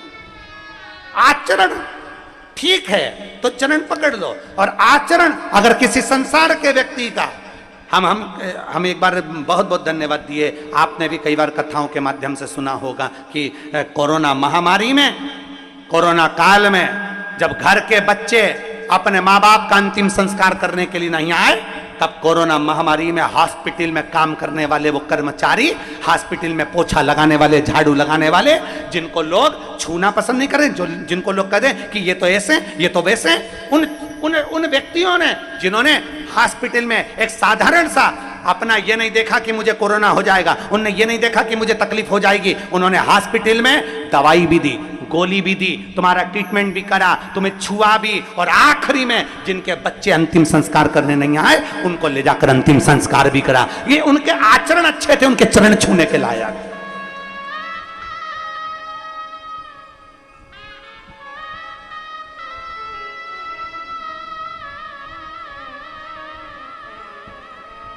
जिनके आचरण ही अच्छे नहीं, उनके क्या चरण छुए? अरे हॉस्पिटल में जाओ तो सबसे पहले वो सेवादारों को धन्यवाद दो कि तुम इस हॉस्पिटल की पूरी सफाई करते हो। हॉस्पिटल में जाओ, चिकित्सालय में जाओ तो उन सेवादारों को धन्यवाद दो कि तुम हॉस्पिटल में सफाई करते हो। जिस रोड पर कोई घूमना पसंद नहीं कर रहा था कोरोना महामारी में, उसमें पुलिस प्रशासन का एक एक कर्मचारी चौराहे चौराहे पर ड्यूटी दे रहा था। क्या उनके बच्चे नहीं थे? क्या उनकी पत्नी नहीं थी? क्या उनके माता पिता नहीं थे? पर एक एक पुलिसकर्मी ने चौराहे पर खड़े हो होकर सेवा दी है। धन्यवाद देना उन पुलिसकर्मियों को जिन्होंने अपनी ड्यूटी को सही मायने में निभाया है। साधुता इनको दीजिए। जिसका आचरण ठीक ना हो उसके चरण भी मत छुओ। व्यासपीठ भी ये कहती है, आप आचरण अच्छे नहीं है, चरण ना छुए। जिसका आचरण अच्छा है उसके चरण पकड़ लीजिए, उसके चरण पकड़। अपने अंदर अहंकार इतना भर लिया, अपने अंदर क्रोध भर लिया, अपने अंदर आसक्ति भर ली, अपने अंदर तृष्णा भर ली। एक बच्चा अपने दादाजी से पूछा, दादाजी ओ दादाजी। दादाजी बोले, हाँ रे बोल बोल क्या है रे? तो दादाजी से कहा, दादाजी पापा जब भी ड्यूटी पर से आते हैं तुम अपना लेक्चर देना चालू कर देते। पापा ड्यूटी पर से आए और तुमने अपना लेक्चर देना चालू कर। दादाजी ने कहा, मैंने क्या लेक्चर दिया रे? अपनी बाप की वाणी बोल रहा है एक तू भी अपने बाप पर गया।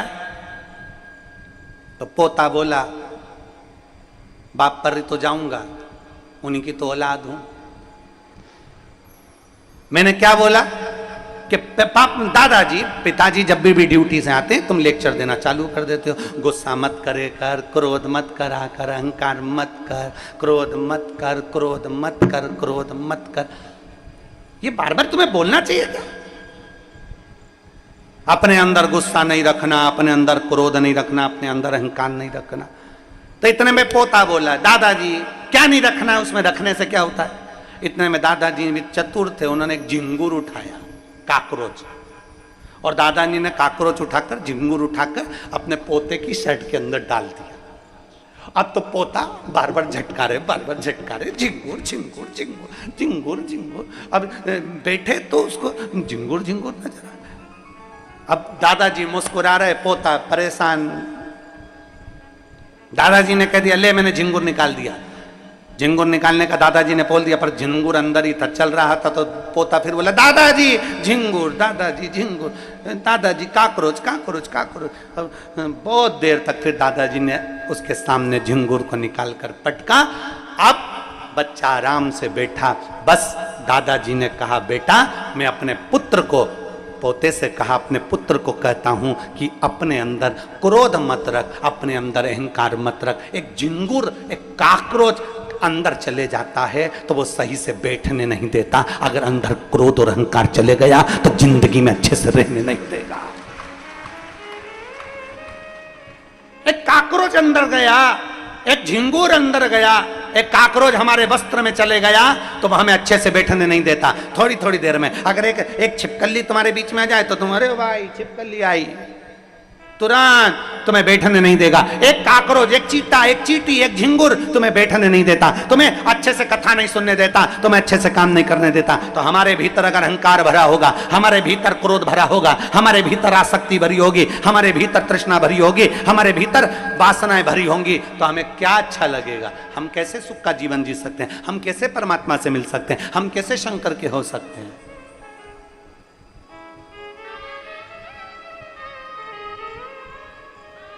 कैसे?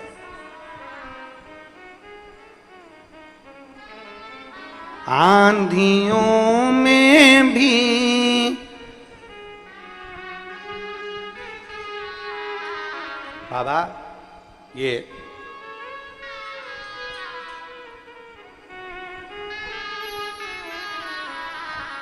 आंधियों में भी हम भी मिट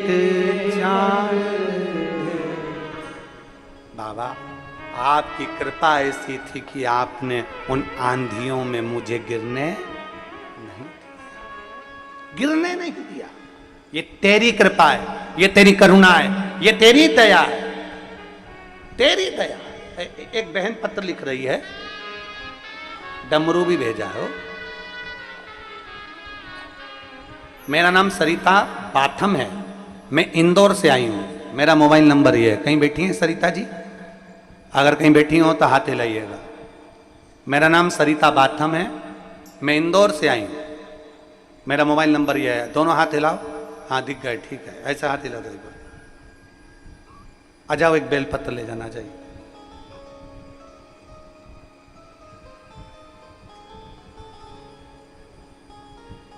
बहुत अच्छी बात लिखी है, पहली लाइन तो बहुत अच्छी लिखी। गुरुजी आपको आपकी बहन का प्रणाम,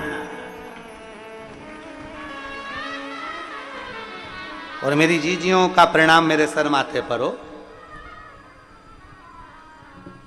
7-8 पंडाल में बैठकर मैं कथा सुन चुकी हूं गुरुजी। पक्षियों को दाना देना, पौधे लगाना, बस ये काम करती रहती हूं। 15 सालों से निरंतर पशुओं की सेवा करना, कोई का पशु का एक्सीडेंट हो जाए तो उसको संभालना, भोजन, पौधा लगाना, पक्षियों की सेवा करना, ये करती रहती। पर मन में एक ही कमी थी, वो किसको कहूं? गुरुदेव मेरा मकान नहीं था, अब मैं कहूं तो किससे कहूं? तब आपकी कथा ने मुझे बल दिया, और आप कहते हो कि कोई लेट बनता है, कोई जल्दी बनता है, शिव को जल चढ़ाने वाला एक दिन सेठ जरूर बनता है। मैंने भी सोच लिया कि अब शंकर के मंदिर जाना है, जल चढ़ाना है, सेवा करना है, और बाबा की कृपा से वही सेवा में लग गई।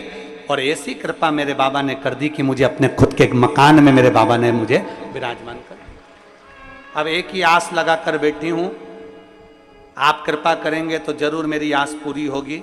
अब कहीं नर्मदा जी के किनारे पर आपकी एक कथा जरूर करवाना चाहती हूँ, बस ऐसी कृपा हो। हम तो हमारी बहन से कहेंगे, जी जी कथा करवाने वाले पिताजी जिस दिन बेटे को आज्ञा कर देंगे तो बहन के घर पहुंच जाएंगे, उसमें क्या चिंता का विषय। कथा कराने वाला मेरा शिव। लाइन अच्छी लिखी है, आप और हम सब गुनगुनाते हैं। तेरी कृपा बिना न हिले एक भी अणु, लेते हैं श्वास तेरी कृपा से तनु। बखान क्या करूं राखों के ढेर का, चपटी भभूत में खजाना कुबेर का। हे गंगाधार मुक्ति द्वार,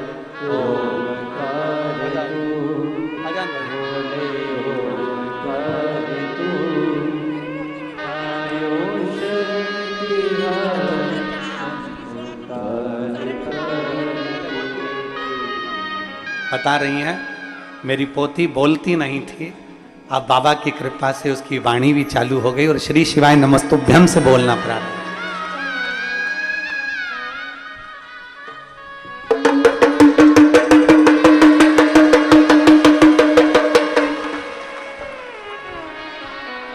शिव तत्व को पहचान, शंकर ओघड़ी को पहचान। एक विश्वास के साथ जब हम शिव को पहचानेंगे, एक विश्वास के साथ जब हम शंकर को जानेंगे, हमारे दुख मिटाने के लिए हमें किसी को नहीं ढूंढना पड़ेगा। हमारे दुख मिटाने के लिए हमारा महादेव त्रिपुंडधारी, त्रिशूलधारी, डमरूधारी, नंदी की सवारी और गौरा महारानी को लेकर हमारे दरवाजे तक आ जाए।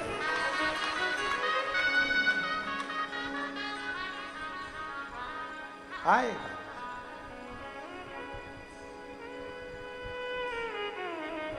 महाराज।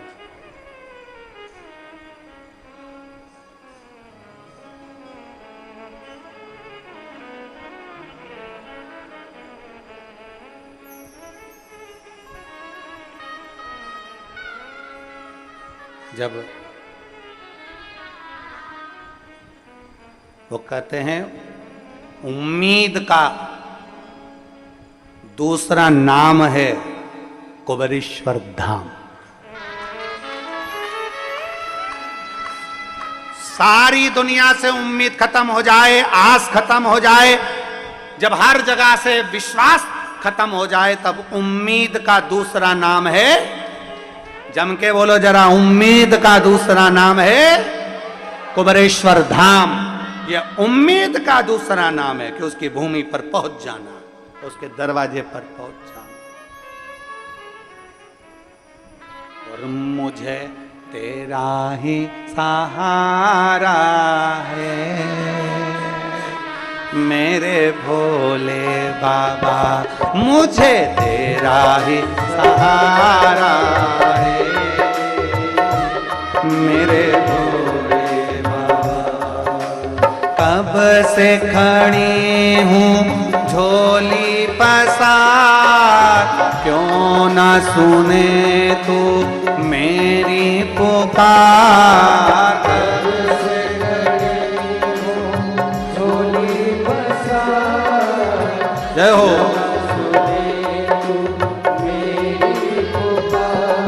तो कब से खड़ी हूँ झोली पसार, क्यों ना सुने तू मेरी पुकार। कब से खड़ी हूँ झोली पसार, क्यों ना सुने तू मेरी पुकार। मुझे तेरा ही सहारा है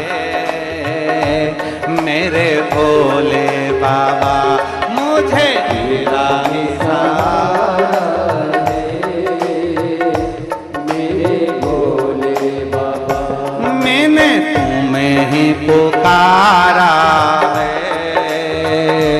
मेरे भोले बाबा, मैंने तुम्हें ही पुकारा है मेरे भोले बाबा। शंभो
सुने तू मेरी पुकार। मुझे तेरा ही सहारा है मेरे भोले बाबा, तेरा ही सहारा है मेरे भोले बाबा।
मारे।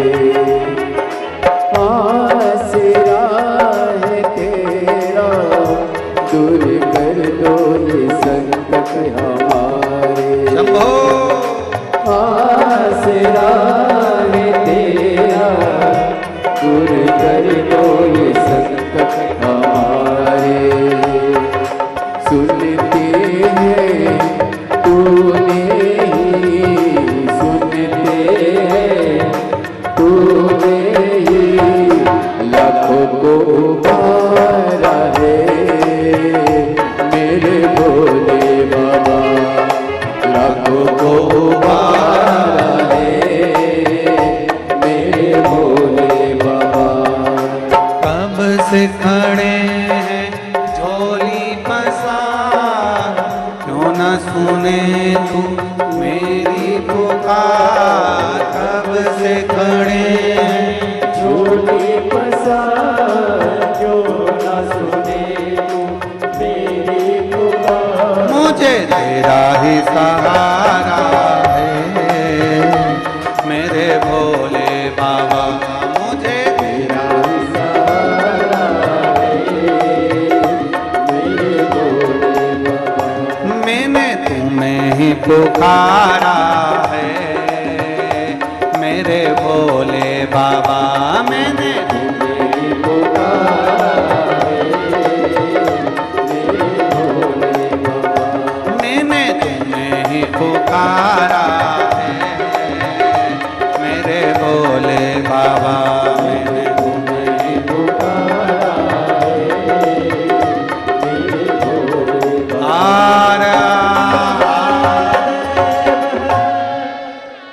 अपने स्थान पर बैठकर भगवान शिव जी से अपने मन की बात बड़े भाव के साथ दिल से बाबा से प्रार्थना करें। जहाँ जगह मिले वहाँ बैठकर भगवान देवाधिदेव महादेव से अपने हृदय की बात बड़े भाव के साथ दिल से बाबा से प्रार्थना करें।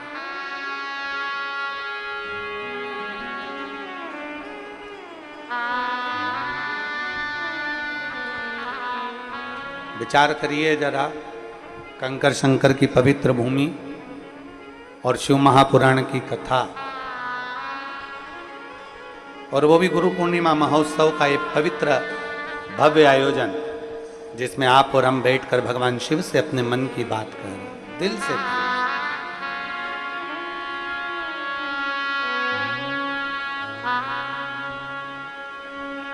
श्री शिवाय नमस्तु, श्री शिवाय नमस्तु, श्री शिवाय नमस्तु, श्री शिवाय नमस्तु, श्री शिवाय नमस्तु। भोला सब दुख काटो, ओ भोला सब दुख काटो। शिव शंकर जपो तेरी माला, भोले बाबा जपो तेरी माला। भोला सब दुख काटो, ओ भोला सब दुख काटो। वेश है मंगल मंगलकारी, वेश है मंगल मंगलकारी। शमशान वासी हमारा, शमशान वासी हमारा। ओ भोला सब दुख काटो, ओ भोला सब दुख काटो। शिव को चढ़ाया गया जल कभी खाली नहीं जाता। आप दिल से जैसा पुकारते हैं वैसा बाबा सुनता है।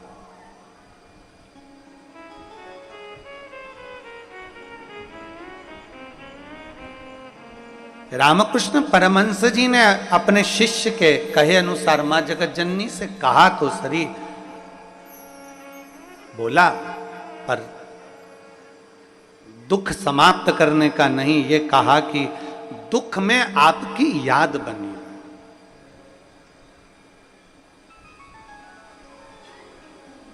बहुत ध्यान देना महाराज, जैसे जैसे गुरु पूर्णिमा आती है वैसे वैसे लोगों के हृदय में भाव आ जाता है कि हमको एक गुरु बनाना है। निवेदन, फिर निवेदन,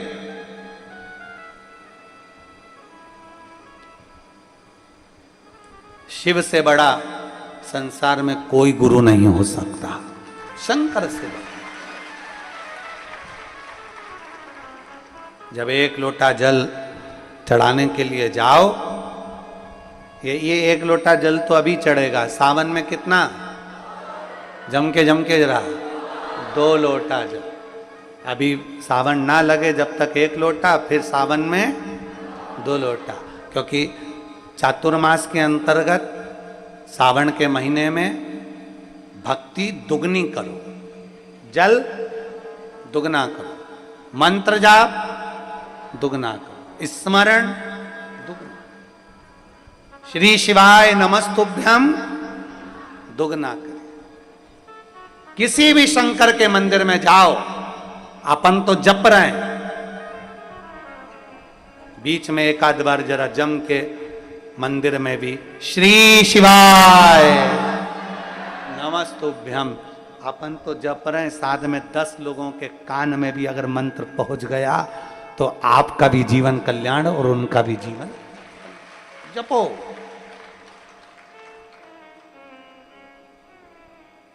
और कंकर शंकर की धरा पर आए हो, पवित्र भूमि कुबेरेश्वर धाम पर आए हो, तो एकांत में बैठकर कहीं अगर आप लोग जहां विश्राम करते हो वहां पर अपने बैठ गए और बाबा का मंत्र जाप जितना 108 बार तो प्रयास करा करो कि बोला करो। करते हो? जम के तो बोलो जरा, करते हो ना पक्का? यहाँ आए हो ना तो अपन को करना क्या है? भोजन के समय पर भोजन करना है, विश्राम के समय पर विश्राम करना है, और बाकी के समय पर बाबा का पूजन भजन कीर्तन और 1 लोटा जल और साथ में श्री शिवाय नमस्तुभ्यम जपना। अपना करना क्या है?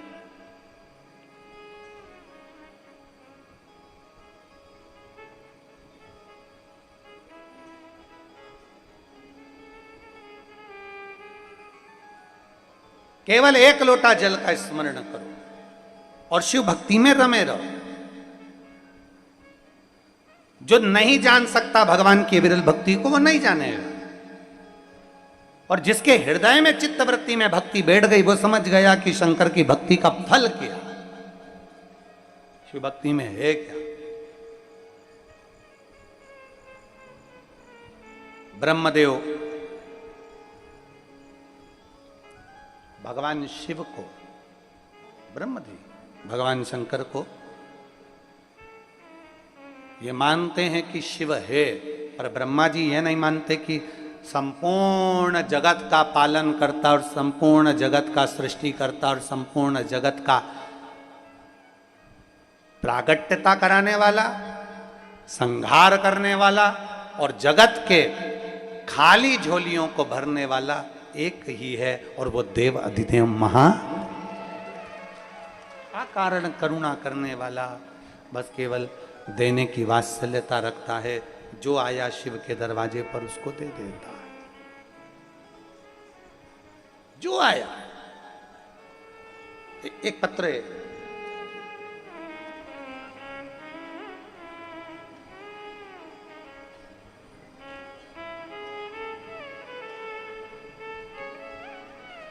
गजेंद्र सिंह सिसोदिया, केसर सिंह सिसोदिया निवासी केसरिया जी, ऋषभ देव जिला उदयपुर राजस्थान से आए हैं। कहीं बैठे हो तो हाथ हिला सकते हैं। हाँ ठीक दिख गए। एक बार दोनों हाथ हिला दीजिए। श्री शिवाय नमस्तुभ्यम। आ जाओ, एक बेलपत्र लेकर चले जाना। आ जाइए। मैं गजेंद्र सिंह सिसोदिया, सन ऑफ केसर सिंह सिसोदिया, निवासी केसरिया जी, ऋषभ देव, जिला उदयपुर राजस्थान। मोबाइल नंबर मेरा ये है। शिव जी के एक लोटे जल का मैं क्या वर्णन करूं गुरुदेव। जब उज्जैन में 5 अप्रैल 2023 को शिव महापुराण की कथा हो रही थी, तब मेरी माँ पूरे परिवार को लेकर उज्जैन में आए। तब हमारे पूरे परिवार ने 6 दिन तक उज्जैन की कथा पंडाल में बैठकर श्रवण करी। गला पकड़ रहा है। पंडाल में बैठकर श्रवण करी। गुरुजी, आज सबसे बड़ा प्रसंग देखिए इस पत्र में कि इस बेटे ने अपने अवगुण बाबा के सामने लिखे। दुनिया में लोग अपने गुण लिखते हैं, पर इसने अपना अवगुण लिखा। एक बार जोरदार ताली बजाओ उस बच्चे को। मैं 25 साल से शराब पीता था। 25 साल से मैं शराब पीता था और मेरा पूरा परिवार बहुत दुखी था। पर 5 अप्रैल 2023 की कथा सुनी। 7 अप्रैल 2023 के दिन मैंने पंडाल में बैठकर आपकी वाणी से जब कथा सुनी, उसी दिन मैंने उस भूमि को प्रणाम कर कर कह दिया कि शंकर जी की इस कथा को मैं प्रमाण कर कर कहता हूं कि आज के बाद कभी शराब नहीं छूंगा। और 25 साल तक मैंने लगातार शराब पी। मेरा पूरा घर दुखी था। पर गुरुदेव, आज आपके इस वाणी से मेरी 25 साल की शराब को छुड़वा दिया। मैं इसलिए बाबा को यहां नमन करने के लिए आया हूं। मेरा पूरा परिवार आज सुखी हो गया, इसलिए मैं आपको प्रणाम करने आया हूं। आ जाओ। इस बेटे ने अपना अवगुण लिखा कि मेरा ये अवगुण था।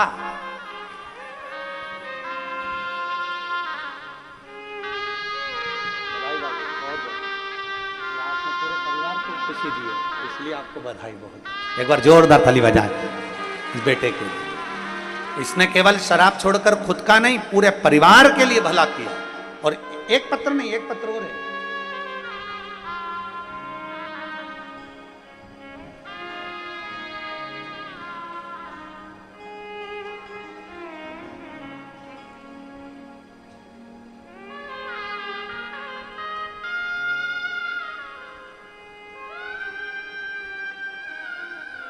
नीता ठाकुर, पत्नी श्री प्रेम सिंह ठाकुर, पठानकोट पंजाब से आई हूँ।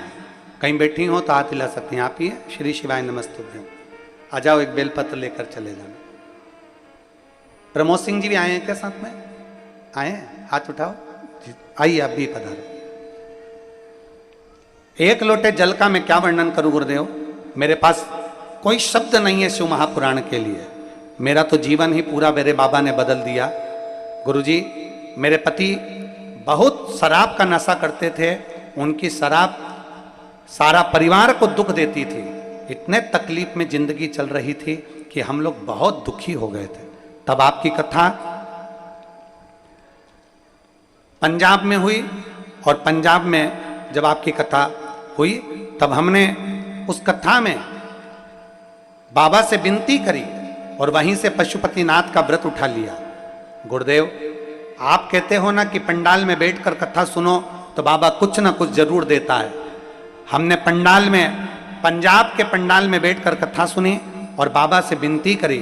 आज मैं बाबा को धन्यवाद देने के लिए आई हूँ कि भटिंडा में जब आपने कथा कही थी, उस कथा में मैंने बाबा से मांगा था और मेरे पति के लिए कि बस इनकी शराब छूट जाए। और बाबा की ऐसी कृपा हुई गुरुदेव कि भटिंडा पंजाब में कथा सुन के चौथा दिन ही हुआ और मेरे पति ने शराब छोड़ दी और आज तक उन्होंने शराब को हाथ नहीं लगाया। मैं बाबा को धन्यवाद देती हूँ। आइए पधार। साधुता में गुरुजी, गला पकड़ रहा है बेटा, खींच कर बोलना पड़ रहा है, बहुत ज्यादा खींच खींच के बोलना पड़ रहा है कथा को। मैं बाबा को धन्यवाद देती हूं और प्रणाम करती हूं। एक बार जोरदार ताली बजाएं।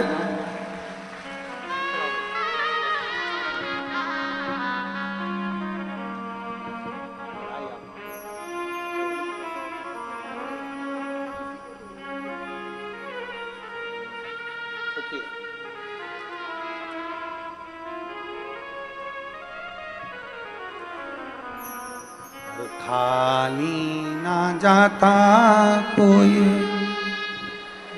दर से तुम्हारे, खाली ना जाता कोई दर से तुम्हारे, मैं भी खड़ी हूँ नन्ही बाहें पसारे, अपने हृदय लगा लो, गिरा जा रहा हूँ उठा, बोले अपने दर से अब तो ना टालो, गिरी जा रही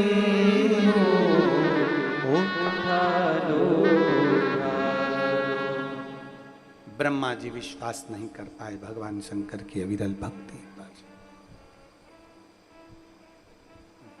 ब्रह्मा जी ने भगवान विष्णु से पूछ लिया, ब्रह्मदेव ने नारायण से पूछ लिया कि तुम्हारे पिता कौन है, और नारायण ने कह भी दिया कि शिव मेरे पिता हैं, शंकर मेरे पिता हैं।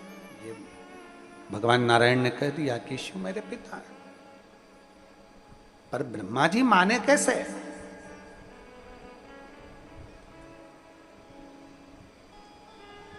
कई लोग कथा को सुनते हैं, जो पत्र आप लिखकर भेजते हैं वो यहां से पढ़े जाते हैं। कई लोगों के मन में विश्वास जागृत नहीं हो पाता होगा कि क्या इतने इतने पत्र ढेर लग जाते हैं, क्या इतना इतना लोगों का कार्य हो जाता है। और सियोर वाला महाराज तो ना तो मिलता है, ना बात होती है, ना कोई मुलाकात होती है, केवल कथा कही, अपने कक्ष में गए, भगवत भजन करा। हमारा आप लोगों से निवेदन है कि कक्ष से आए, कथा कही, उस कथा पर आपने कितना भरोसा करा, उस कथा पर आपने कितना विश्वास किया, शंकर जी के मंदिर में कितना जानना चालू करा। ये सारे पत्र आपके हैं, आपके भरोसे के हैं, आपके विश्वास के हैं।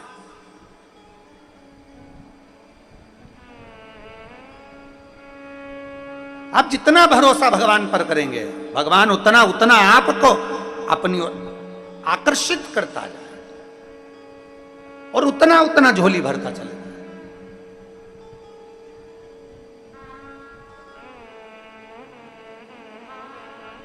ब्रह्मा जी को विश्वास नहीं हुआ, ब्रह्मा जी के मन में भरोसा जागृत नहीं हुआ।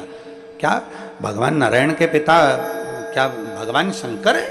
भरोसा नहीं आया तो कह दिया तुम्हारे पिता कहाँ?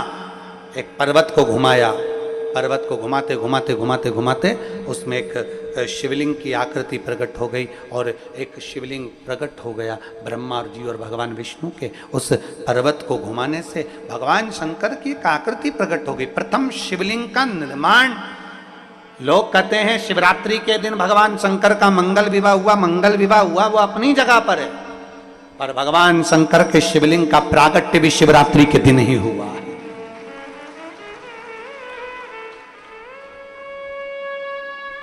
इसलिए शिव महापुराण के 7 दिन की कथा में छठे दिन की जो रात्रि होती है उसको क्या कहते हैं? शिवरात्रि। 5 दिन की कथा में चौथे दिन की रात्रि होती है, वो शिवरात्रि कहलाती है। आप और हम पंडाल में बैठकर भगवान से जो विनय करते हैं, भगवान उसको स्वीकार करता। पहले के लोग जब तक शिव महापुराण की कथा सब लोगों ने नहीं सुन रखी थी, तब पहले केवल एक ही शिवरात्रि पर लोग भगवान शंकर की पूजन करते थे। कौन सी शिवरात्रि? महाशिवरात्रि। बोलो सही है कि गलत है? पहले लोग नहीं जानते थे, तो केवल एक शिवरात्रि पर लोग शंकर जी की पूजन करते थे। धीरे धीरे लोगों को मालूम पड़ा कि हर महीने शिवरात्रि आती है, मासिक शिवरात्रि आती है, और सावन के महीने में एक शिवरात्रि ऐसी आती है जिस दिन भगवान शंकर का अगर अभिषेक किया जाए, अर्चना करी जाए, तो भगवान शिव अपने मन से संसार के लोगों की झोलियां भर देते हैं। वो शिवरात्रि भी सावन के महीने में। दुनिया के लोगों को धीरे धीरे धीरे धीरे मालूम पड़ा, ये गूंज कम करो। भगवान शंकर के इस पवित्र शिवरात्रि का आनंद दुनिया के लोगों को जागृत हो गया। प्रत्येक शिवरात्रि, हर महीने की शिवरात्रि,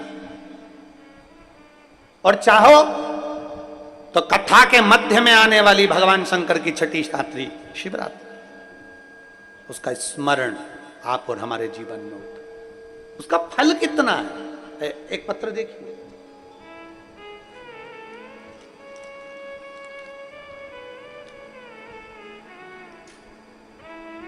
शिवम रघुवंशी। शिवम रघुवंशी कहीं बैठे हैं? बैठे हो तो हाथ हिला सकते हैं। आप ही हैं? आइए एक बेलपत्र लेकर जाए। शिवम जी भी आए हैं साथ में? शिवम आए? हाथ हिलाओ शिवम जी। हाँ आ जाओ। मैं सिवनी से, सिवनी मालवा जिला नर्मदापुरम से शिवम रघुवंशी हूं। काफी समय से कंपटीशन एग्जाम दे रहा था, पर किसी भी एग्जाम में मैं उत्तीर्ण नहीं हुआ। कहीं पर भी मेरा सिलेक्शन नहीं हुआ। तब मन बड़ा दुखी हो गया। फिर मेरी माता ने आपके मुख से सुना हुआ गन्ने के रस वाला उपाय बताया, और मेरी मम्मी ने मुझसे कहा कि सियोर वाला महाराज कहते हैं कि बहुत मेहनत कर, अभी तक जितने कंपटीशन एग्जाम में तू बैठा है उससे ज्यादा मेहनत कर कर इस एग्जाम में बैठना। और गन्ने का रस वाला प्रयोग मेरी मम्मी ने मेरे हाथों से करवाया। शिव जी के मंदिर में जल चढ़ाना प्रारंभ करा, अच्छे से पढ़ना प्रारंभ करा। फिर मैं परीक्षा हॉल में गया, एक बेलपत्र शहद लगाकर बाबा को चढ़ा कर गया, और बाबा का मैं क्या गुणगान करूं गुरुदेव। आज मेरे बाबा ने मुझे कंपटीशन एग्जाम में पास कर कर मध्य प्रदेश पुलिस में मेरी ज्वाइनिंग करवा दी। मैं बाबा को यहां धन्यवाद देने के लिए आया हूं। मेरा फोटो भी मैं लगा रहा हूं। मैं बाबा को धन्यवाद देता हूं। आज मेरा मध्य प्रदेश पुलिस में सिपाही बन गया।